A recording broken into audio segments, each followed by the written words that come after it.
අරුවා කියන මාළුව. ඇත්තටම මේ වගේ ලොකු මාළු ඉන්න පුළුවන්.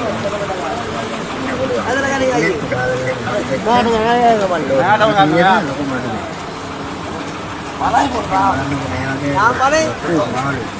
මාළුද ඉන්න පුළුවන් කියලා වල හිතනවා.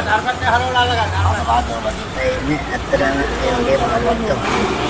බලන්න මේ පොඩි ලොකු එකක් නේ. ඉතින් අපි හිතනවා ඊවර මුදුලිලා අර ලේසියට මාළු ගල්ලන් එනවා ඇති කියලා.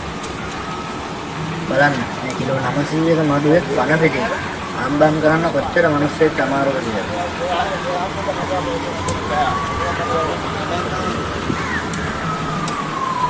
හොඳට බලන්න. පිටාවකන ඉඳපන් ඔබේ සයිස් එක ඒකයි පේන්නේ. ඒ බොඩියෙන් එකයි. විශේෂයෙන්ම ගන්න. කොච්චර විශාල මාළු වෙන්නේ. ඔන්නේදී සංකල්පන කරන කට්ටය සම්බෝධා සිකරන කට්ටය දෙන්නා. ප්‍රේමයෙන් පාවිච්චි කරලා දෙන්නේ මඩුව උස්සන්නේ. ඒ තරම් කරයි. ඒක තමයි සම්ම වැන්නේ දෙන්නේ මිනිස්සුන්ට. ඔන්න අර.